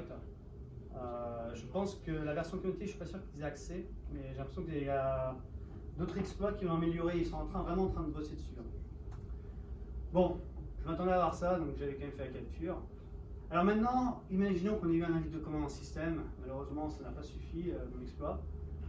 Tout à l'heure, on a vu des techniques de fouille de la base de registre. Maintenant, on va avoir des techniques de fouille du process LSASS. Alors, c'est quoi LSASS? Sur un contrôleur domaine, c'est le service qui permet de gérer tout ce qui est autente client. Alors, attention, le royaume Kerberos, c'est le service KDC. Mais là, c'est vraiment la partie pure autente. C'est le client et le serveur d'authentification. Un LSASS, vous l'avez aussi sur les clients. Donc, je peux être sur une machine membre du domaine, qui est un client membre du domaine, pas un contrôleur, et je peux aussi fouiller sa mémoire. Et Mimikat permet de faire un truc très sympa. Il se log, il fait une connexion en système, donc pour ça, on va lui donner un privilège. Donc là, je fais Who am I, donc je ne suis pas système, je suis master, donc c'est un collègue de Med6 qui avait fait ça d'ailleurs, cette petite vidéo. Là, il va lancer Mimikat. Première chose qu'il fait, il fait privilège de point, debug. Debug, ça permet d'accéder à la mémoire. C'est un vrai privilège qui existe dans la base de registre.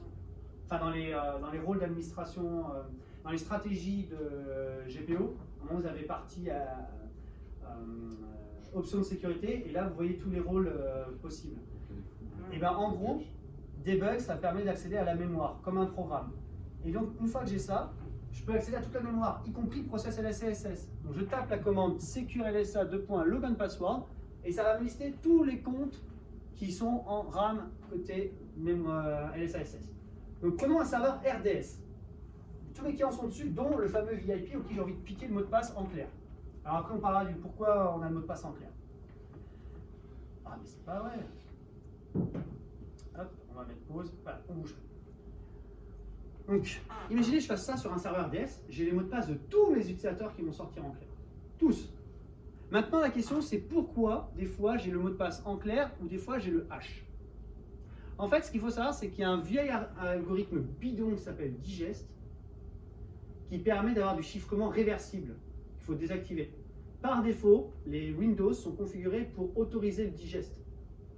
Donc, ça veut dire que dans le process LSASS, le mot de passe, il est stocké au format hash, le fameux NTLM hash. Donc, il y a un hash de votre mot de passe. Pour information, c'est un hash MD4.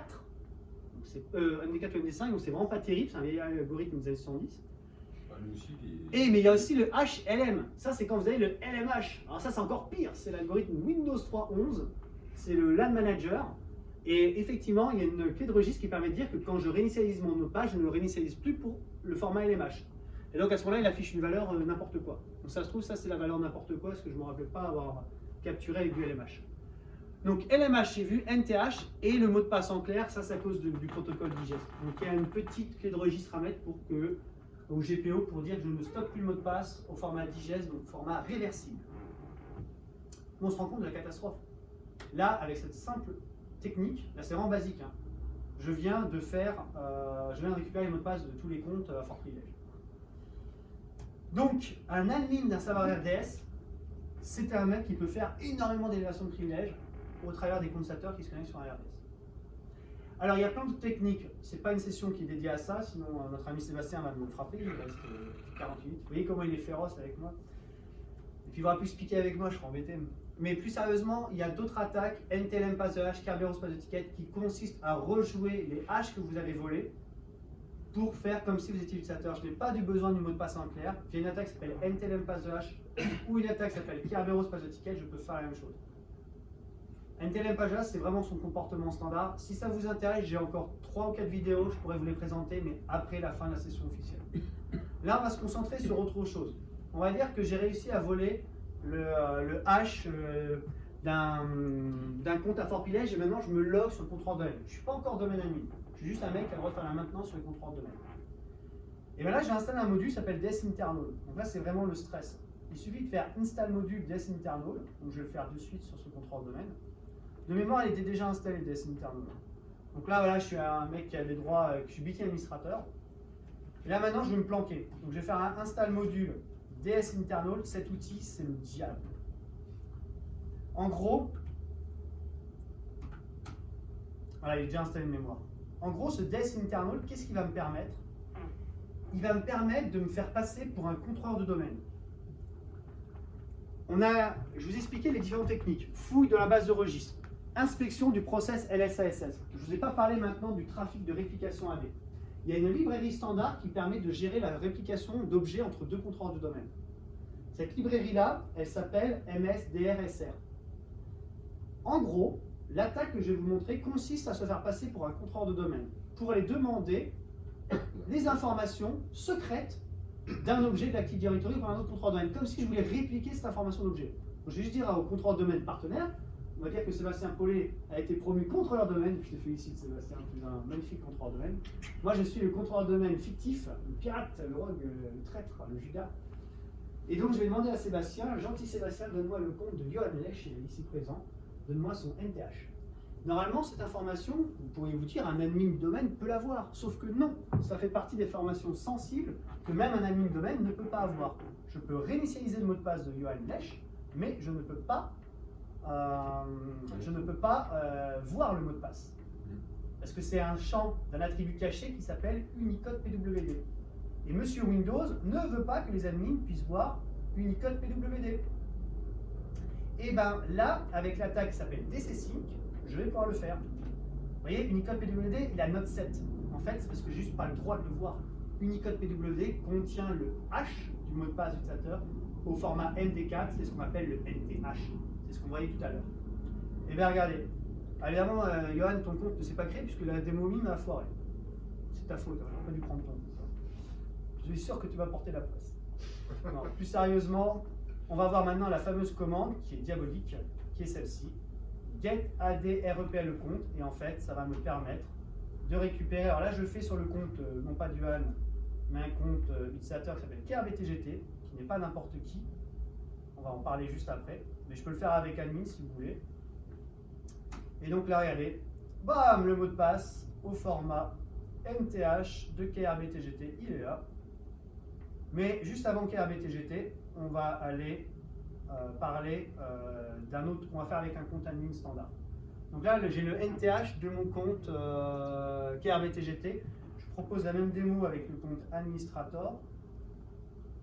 Et après, je vous explique ce que c'est que KRBTGT et vous aurez vu une attaque complète. Voilà, donc administrator, mon NTH, c'est ceci. Et vous voyez, j'ai pas de LMH. Bah oui, j'ai viré le LMH. J'ai désactivé les dernières versions de Windows, par défaut, je désactive le stockage du mot de passe au format LMH.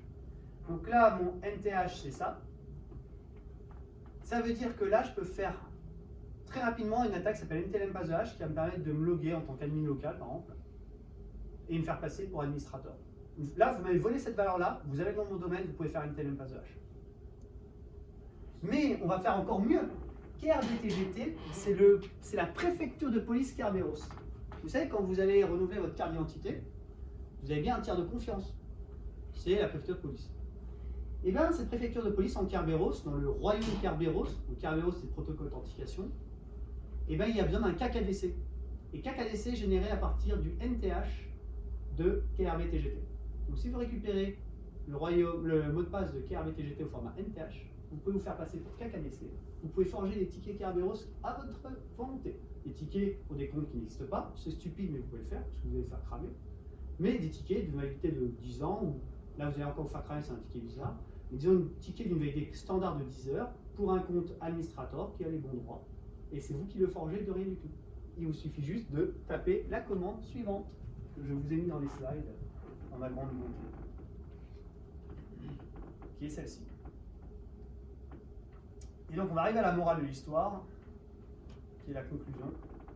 Alors c'est cette commande-là qui permet de faire l'attaque Golden Ticket.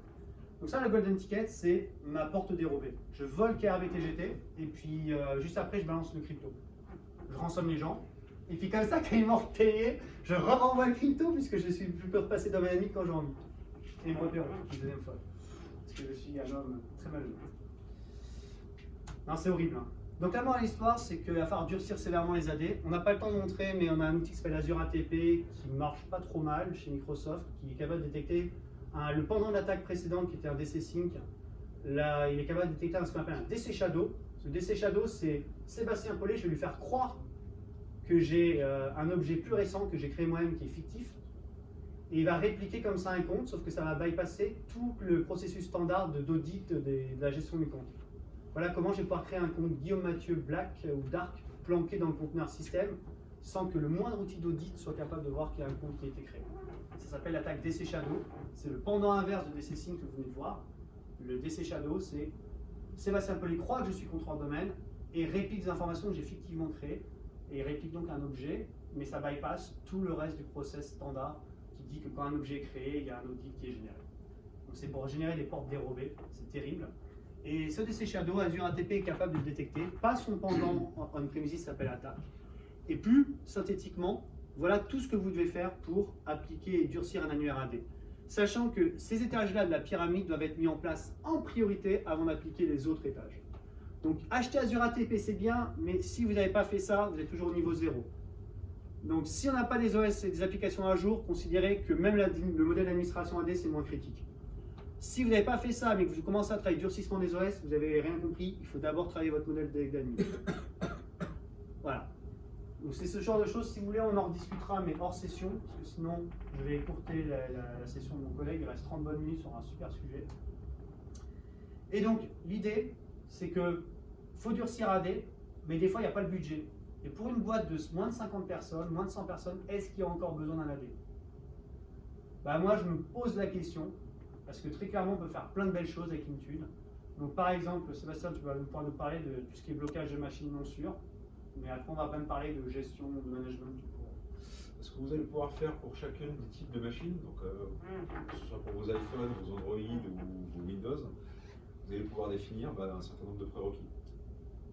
Quelle version vous êtes en train de faire tourner? Est-ce que quand il déverrouille, est-ce que le téléphone par exemple est systématiquement verrouillé, il y a une demande de PIN, ce genre de choses. Ça, vous pourrez le faire depuis, comme d'habitude, soit depuis désormais le device management, mais c'était faisable directement en Intune auparavant. Et vous allez pouvoir définir vos stratégies de conformité là-bas. Je ne vais pas le détailler plus que ça. Ouais. Toujours sur les histoires de ransomware, je passe sur une autre version de la question des ransomware, mais ça permet parfois de débloquer un peu les situations vis-à-vis des DSI. Le ransomware, on a beaucoup parlé du côté ransomware qui va nous péter nos serveurs, c'est vrai. Il y a le côté ransomware qui va nous péter nos serveurs de fichiers aussi, et qui peut bloquer le travail de nos utilisateurs, parce que j'ai encore des entreprises dont le travail, le partage de fichiers se fait sur FileShare. C'est honteux, mais ça existe encore. Alors l'argument à leur dire, mais regardez, si vous aviez foutu vos documents sur du OneDrive, Ou du SharePoint. ou du SharePoint, effectivement, on aurait pu restaurer. Alors ça, c'est un truc qui est apparu il y a quelques mois comme fonctionnalité, parce qu'avant, il fallait faire une demande au support pour restaurer l'état de votre OneDrive il y a quelques jours. Regardez ici, vous regardez désormais dans OneDrive à gauche ou dans SharePoint, restaurer cette bibliothèque, vous cliquez là-dessus et vous pouvez restaurer jusqu'à 14 jours en arrière. D'accord? Ça n'a aucun rapport avec les histoires de corbeilles qui sont à 30 jours. Là, c'est vraiment, je me rends compte qu'il s'est passé plein de conneries à un endroit, je veux restaurer ce OneDrive ou ce SharePoint-là tel qu'il était tel jour à telle heure. Et vous pouvez remonter comme ça sur 14 jours. Parce qu'il y a vraiment deux types de CryptoLocker. Il y a le CryptoLocker qui va altérer le fonctionnement du système avec le fameux écran de merci de payer. Et il y a le CryptoLocker qui va aller chiffrer des fichiers de type tous les words qu'il va trouver. C'est vraiment ça. Et donc, si vous vous retrouvez avec tous vos fichiers Word chiffrés, alors si vous êtes sur SharePoint avec du OneDrive, vous avez aussi la version historique, mais au bout d'un moment, ça devient galère. Là, vous pouvez carrément restaurer avec une date clé le OneDrive. Et là, c'est beaucoup plus rapide, parce que si vous voulez faire fichier par fichier récupérer vos données, vous allez devenir fou. Sur la question des backups, on a dit qu'on, je crois que C'est traité après. C'est traité après. C'est traité après. Mais un point qui est important en termes de protection contre les cryptos, parce que vraiment le durcissement AD, c'est clairement pour se protéger des cryptos. C'est le plus gros risque aujourd'hui. Les attaques de CryptoLocker vont toujours utiliser AD comme vecteur d'infection, en prenant un premier poste qui était non sain, non patché. Et même si les autres sont patchés, du fait des attaques NTLM passage et de la version privilège, tout va partir. L'idée, c'est que maintenant, ils sont tellement pris cher, les machines Microsoft, que Microsoft a deux protections importantes pour ça. Il peut bloquer un trop gros changement de fichier, donc ça s'appelle Virus and Threat Update, Ransomware Protection. Et derrière, donc c'est la capture de droite en fait, excusez-moi, c'est le Control It Folder Access, c'est une fonctionnalité de Windows Defender. Ne sous-estimez pas Windows Defender, c'est devenu un super antivirus. Il est vraiment bien en termes de benchmarking. Sachez que si Symantec a revendu son entité antivirus, c'est pas pour rien. C'est que pour eux, le marché il est perdu. Aujourd'hui, vous allez voir que ça va changer le marché de l'antivirus. Il y a des boîtes qui vont s'effondrer, d'autres qui vont gagner, avec des nouvelles méthodologies, des nouvelles techniques. Et Microsoft, qui est sur le modèle du gratuit, va vraiment prendre beaucoup de parts de marché. Donc ils ont cette première protection Control It Folder Access qui bloque en gros un trop grand nombre de changements. Et derrière, vous avez aussi un truc tout bête, c'est qu'ils proposent de configurer OneDrive pour ne pas occuper par défaut le contenu de bureau, mes documents et les favoris, je crois. C'est la capture de gauche, Setup OneDrive. Donc en gros, la politique de Microsoft, c'est OneDrive, le client de synchro, sert à faire du disaster recovery sous ransomware. C'est pas bête, hein? C'est vraiment pas bête. Donc moi, je vous invite à le faire. Et moi qui n'aimais vraiment pas le moteur de synchro OneDrive, parce que j'ai eu un passif avec l'ancienne version, avec le Groove, aujourd'hui, j'ai perdu des clients à cause de ça. moi j'ai perdu aussi des données. Aujourd'hui, Des clients avaient perdu ses données. alors moi j'ai changé, vous voyez, Flexi Service, je suis en OneDrive. Alors attention, je ne fais pas de co-editing, je ne m'amuse pas à partager, de toute façon c'est plus possible avec le nouveau client OneDrive, ça ils ont été intelligents là-dessus, pour les données perso, mais j'estime que ça ne marche pas trop mal. Voilà, donc ça revient au sujet, se passer de l'AD, qui est quand même devenu un peu mon créneau. Comme vous avez compris, moi je change donc de société, je suis chez Flexi qui est spécialisé dans les PME TPE, et je me pose sévèrement la question de est-ce que ça vaut le coup encore pour des boîtes de moins de 50 personnes d'avoir un AD, d'avoir des serveurs fichiers.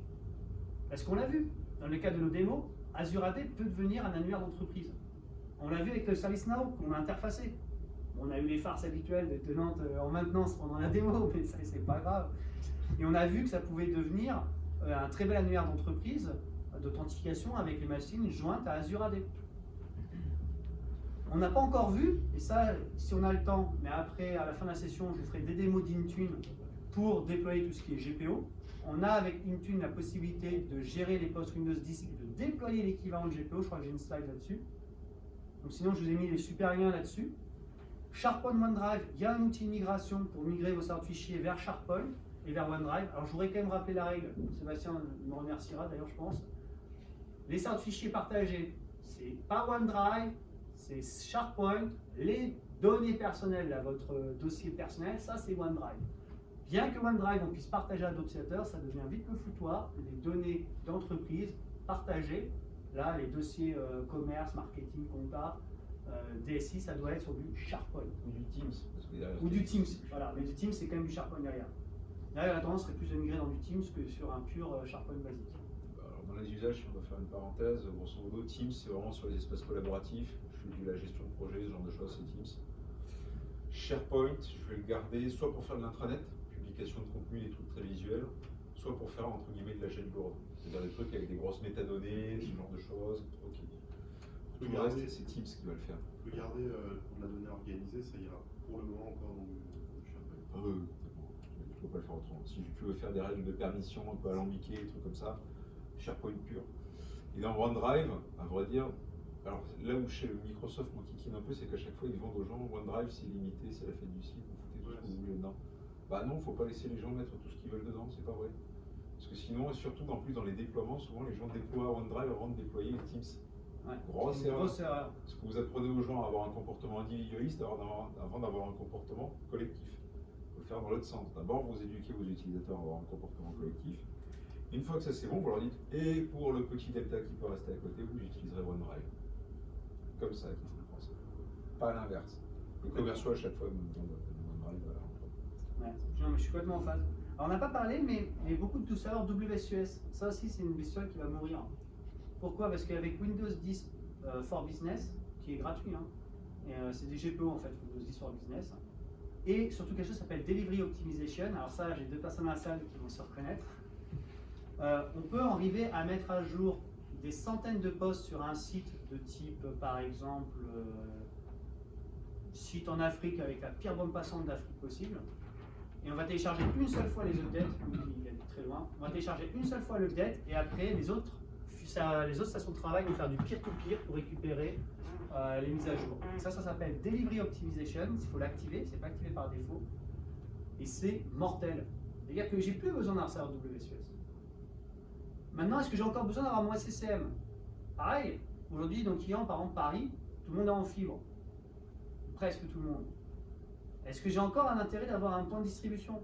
Bah non, je peux aller faire, je peux soit directement prendre ma galette Windows 10 1909 où il va me demander mon compte Azure AD et après il va me faire un auto-enroll automatique dans Intune et il va me descendre toute la politique Intune, solution 1.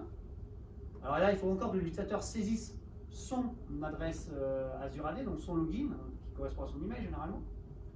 Ou si je veux être un peu plus directif, je peux faire de l'autopilote. Et là, le device, on va enregistrer un numéro qui identifie la machine. Et dès que la machine va être branchée, il va faire une requête sur Microsoft. Il va voir que ce machine-là, c'est la machine de Sébastien Paulet. Il va dire bonjour monsieur Sébastien Paulet, merci d'entrer sur le guide. Bon, c'est un peu gadget au final, vu la dernière tournure de la 1909. C'est juste qu'on évitera tous les écrans avec la pub là. C'est un peu détestable ça. Donc c'est ça le gros avantage d'autopilote. Mais la morale de l'histoire, c'est qu'on a tout ce qu'il faut pour faire du déploiement à distance. Le déploiement classique où je crée un master, je personnalise mon master, ça met 6 mois à valider mes applis, c'est terminé, c'est mort tout ça. Microsoft fait tout pour abattre ça. Alors ça marche pas si bien que ça, parce qu'ils ont plein de problèmes de patch, ils ont plein de bugs dans tous les sens, ça c'est vrai. On remerciera le DevOps, parce que la qualité du code est quand même un petit peu en chute du fait de l'évolution perpétuelle de tout, mais c'est normal, c'est le DevOps qui veut ça. Plus de features, mais un peu plus de bugs. Mais l'idée, c'est que globalement, on se rend compte en réfléchissant que l'archi classique qu'on connaissait, un AD, un serveur de fichiers, un serveur WSUS, des machines en un domaine, est-ce que ça a encore réellement un sens dans une société de 50 personnes? Je ne sais pas. Je pense, moi, qu'il y a un vrai débat. Ce qui va faire le débat, c'est est-ce que vous avez des applications legacy sur lesquelles vous avez configuré pour faire nos Azure AD? Et est-ce que ces applis, elles peuvent supporter nos SAML ou OpenID Connect, donc les protocoles de fédération d'entités, pour à ce moment-là faire jouer à Azure AD le rôle d'IDP. Donc j'ai envie de vous dire, pour un budget équivalent, moi je préfère qu'on élimine 2 serveurs AD, parce qu'il en faut 2, un serveur de fichiers, un serveur WSUS, ça fait 4 serveurs, parce que WSUS n'a pas à être sur un contrôle domaine, il peut être sur le serveur de fichiers par contre. Donc on va dire au mieux 3 serveurs. Pour 3 serveurs, est-ce que pour 50 personnes, on n'a pas l'intérêt à plutôt acheter des licences Microsoft 365, 3 ou 5?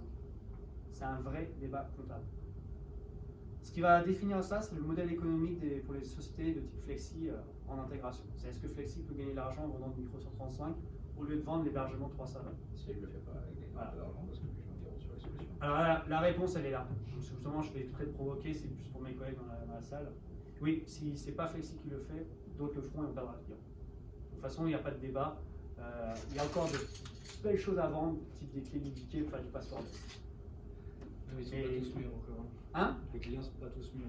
Non, et puis la techno n'est pas encore complètement mûre, mais ça, c'est une techno d'avenir. Je pense que par exemple, tous les clients qui sont en Windows 7, qui vont migrer en Windows 10, leur proposer cette architecture-là, oui. Les clients qui sont déjà en Windows 10 et qui n'ont pas la possibilité de migrer dans du cloud pour plein de raisons, ou qui n'ont pas envie, eux resteront sur des archives on-premises, mais il faudra vraiment les durcir avec ce qu'on a vu tout à l'heure. Voilà. La petite démo d'Intune, rapidos, mais après on va passer à la conclusion. On va faire après. Il y a 2 chapitres encore. Non, on a fait les cryptos, la V7 là. Après, il te reste ton chapitre. Là, je vais faire le résumé vite fait. En résumé, donc, sans EMS, durcissez AD. Puisque vous ne pouvez pas avoir une thune, vous ne pouvez pas avoir la solution complète pour arrêter AD. Outil de détection tir d'attaque, si vous avez, comme vous n'avez pas Azure ATP et qu'ATA ne détecte rien de bien, il faut passer sur de l'acide for AD. Avec EMS, Azure ATP, c'est comparable à l'acide for AD, mais comme vous l'aurez la licence, vous aurez le droit de le déployer. Et surtout, par contre attention, c'est le MSE5 pour Azure ATP. ATA c'est le MSE3, mais ATA ne détecte pas les attaques de type DC Shadow, donc ça ne vaut pas le coup. Intune donc pour forcer les machines à être conformes, et Intune pour gérer tout ce qui est policy, et donc possibilité de moins de 50 personnes, Azure AD Domain Join, plus d'AD Join, Office 35, et comme ça on élimine les serveurs SharePoint, enfin on élimine les serveurs fichiers qui viennent des serveurs SharePoint et OneDrive. Voilà, et donc là on va parler rapidement de la suivi d'anticipation des incidents. Très rapidement là-dessus, ce qu'il va vous falloir penser à faire, bon, je vous ai parlé ce matin d'activer tout ce qui était log. Alors, soit vous êtes du genre à avoir plein de sous et vous utilisez le service Azure qui va bien pour la gestion des logs, et ça va vous coûter une caillasse, très cher. Soit vous êtes du genre bidouilleur comme moi, et vous allez chercher à exporter tout ça. Alors à vrai dire, ça c'est votre accès Office 365 pour exporter les logs. Ce truc-là, vous pouvez exporter depuis. Je suis parti trop loin. À vrai dire, vous allez d'abord essayer d'essayer. Je vous ai dit, il y a deux types de logs. Il y a les logs Exchange et les logs Office 365. Donc les logs Exchange, vous pouvez les sortir. Par exemple, tous les 90 jours, vous faites tourner votre script, vous récupérez ça dans un CSV, vous l'archivez dans un coin. Sur les logs Office 365, vous pouvez le faire directement depuis l'interface, à vrai dire, genre exporter les résultats, sauf que dire c'est très très limité. Vous avez une limite sur le nombre d'événements, 50 000, et une limite sur la taille du fichier qui est sorti, qui est absolument ridicule, 3000 caractères. Donc ce que vous allez faire, plutôt que de passer par l'interface graphique, on va dire l'export que vous voyez sur l'interface graphique, c'est fait pour faire sortir un petit rapport, quoi. Si vous voulez faire de l'archivage, je vous ai préparé le petit script qui est là. Le truc le plus compliqué, c'est le fait qu'il y ait une boucle. Je vous passe pour des questions de performance, on est obligé de requêter plusieurs fois le truc. Vous faites ça, vous archivez, ça vous fait tout ça dans un CSV qui est tel qu'écrit ici. Et ça, vous l'archivez dans votre coin. Pourquoi vous devez archiver vos logs? Bon, ben déjà, c'est que s'il y a une faille, il y a eu un problème sur de la longue durée, ça me permet d'investiguer dessus. Typiquement, s'il y a eu des attaques, si vous prenez contact avec l'ANSSI, on n'en a pas parlé tout à l'heure quand on a parlé de ransomware. C'est important. Mais demain, vous avez un ransomware qui vous tombe sur le coin de la figure, vous contactez l'ANSSI. Tout de suite. Ils vont vous aider, ils vont vous donner plein d'outils sympas, ils sont très très bons. Bon, s'ils centralisent tous les problèmes de ransomware au niveau de la France, ils sont là pour ça. Après, les trucs qu'ils vont vous demander, c'est vos logs. Okay. Pour pouvoir ressortir les fichiers.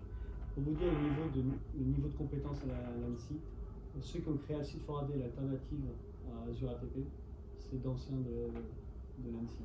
C'est vraiment des très gros niveaux d'expertise. Ils ont plein d'outils super. Ils en ont un, je n'ai pas le temps d'en parler, mais je voudrais vous le dire. Ça permet d'analyser les groupes AD et de dire en combien de sauts de groupes vous pouvez passer domaine admin. Comment vous pouvez cascader domaine admin. Et généralement, la réponse c'est 200, 300 sauts. Un administrateur standard helpdesk, donc quelqu'un qui a quand même le droit de réciter les mots de passe, il peut généralement escalader dans 200 sauts. De manière générale, pour tout ce qui est recovery, etc., tout le jeu c'est au niveau de la sauvegarde. Sur le premier point, c'est toi qui l'écris, tu veux dire quoi?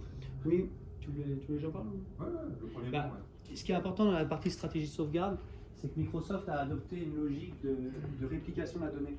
Donc en fait, votre donnée, elle existe, elle est répliquée sur différents data centers, donc ça, ils le garantissent. Et ils jouent aussi sur la rétention. Vous savez, la rétention, c'est quand je supprime dans Exchange, par exemple. Il y avait un paramètre à l'époque sur les serveurs de Prometheus, je ne sais pas si vous vous rappelez, qui disait supprimer les boîtes aux lettres uniquement quand une sauvegarde est effectuée, ou supprimer le veille au bout de X jours. Ben, c'est ça, c'est la rétention. Donc on joue là-dessus. Mais le scénario vicieux, c'est le suivant. C'est je veux vous nuire, parce que par exemple, vous êtes mon ancien numéro 2, vous avez dit des propos déplacés. Je me rappelle des choses. Et en fait, je veux vous pourrir. Ben, je vais supprimer vos mails juste avant que vous partiez en vacances. J'attends 30 jours, vous venez de vacances, les durées de rétention elles sont passées. Votre mailbox, c'est trop tard. Et en plus, Microsoft me garantit la restauration, Alors, enfin me garantit, je propose la restauration. ne mélangeons pas tout. Quand vous êtes sur les fichiers, ce genre de choses, quand vous supprimez, ils sont conservés pendant 30 jours pour restauration. Ouais. Plus 30 jours au niveau de l'admin de collection de sites. Voilà, ça c'est les fichiers SharePoint. Les mails c'est différent. Voilà, les mails, je sais pas, mais c'est. Mais il me semble que c'est la rétention maximum, c'est 14 jours par défaut, tu peux pousser, il me semble, à 30. Et c'est un réglage à changer au niveau de ton tenant. D'ailleurs, il faut étendre, ça on l'a pas mis, mais il faut étendre la durée de rétention des données Exchange Online. Merci d'avoir amené la précision. Et en fait, on se rend compte quand même qu'on n'a pas beaucoup de temps pour se rendre compte qu'il y a de la donnée perdue. Et donc, alors Attends, l'histoire. il y a un deuxième truc, après, il y a Microsoft fait des sauvegardes au-delà de la question de la restauration. Microsoft, lui, alors c'est pas connu, c'est pas documenté, il n'y a pas de SLA là-dessus. Il faut savoir que Microsoft fait des backups complets de vos environnements 2 fois par jour, et ça, il va le conserver pendant 14 jours. 14, c'est un truc qu'ils aiment bien dans la justice américaine, alors on va dire pour pouvoir remonter le jour où la justice américaine vous demande de ressortir les données, qui descendront jamais en dessous de 14 jours. Officiellement, c'est pas un service que de vous restaurer vos données. Aujourd'hui, dans la vraie vie, on sait qu'on peut monter un ticket, et généralement Microsoft. Il n'y a pas de garantie. Il n'y a pas de garantie. Et ça n'est que 14 jours. Moi, je suis une société, j'ai besoin de pouvoir ressortir quel était l'état de mes données il y a 1 an, par exemple. Forcément, il va falloir faire de la solution de backup. Et aujourd'hui, Microsoft, il n'y a pas de solution de backup.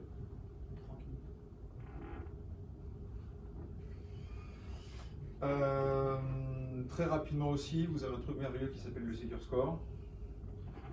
Je ne vous le donne pas en détail, mais lisez-le. À vrai dire, c'est un truc, vous le prenez, vous le paluchez, vous regardez pourquoi ça vous pas, de quoi ça parle, point par point. Juste retenez que vous n'obtiendrez jamais le maximum de points. Hein, quand votre manager débarque, je veux le maximum des points, ça ne marche pas. Tu peux me mettre dedans. Et qu'il y a une partie des points que vous verrez, bah, à vrai dire, ça ne s'applique pas à vous. Pour des raisons X ou Y, je veux dire. Et puis il y a des points, parfois il vous les mettra à faux.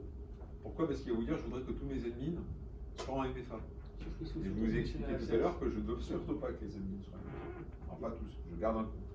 Donc ce truc-là, vous faites ce que vous avez à faire et puis vous dites, je l'ai closé manuellement et puis voilà. Certaines des règles sont checkées automatiquement, certaines ne le sont pas. Puis c'est mis à jour régulièrement, il y a une nouvelle mise à jour qui est en train de descendre. Voilà. Il faut que je fasse une parenthèse importante qui est de logistique. On vient d'annoncer qu'on peut rester plus longtemps, il n'y a pas de souci. Par contre, les personnes qui gèrent l'accueil et tout ce qui est conciergerie là, pour les vêtements, c'est 5h30. Donc est-ce que vous pouvez aller récupérer vos manteaux, etc. pour ceux qui veulent rester les 30 minutes Pour l'occasion, il reste un chapitre, il n'y a plus de démo, donc ça ne pourra pas grave. Voilà. Mais c'est un chapitre très sympa qui va avoir grand plaisir à vous présenter. Je vous invite vraiment à rester jusqu'au bout. Hein, mais bah, on peut faire une petite pause de 3 minutes le temps de récupérer. Chercher les manteaux. Voilà, aller chercher les manteaux et puis je pense qu'on aura fini à 45. Ou même avant. Même peut-être avant. On a bien rattrapé. Hein. C'est concernant le ransomware, j'avais une petite question qui me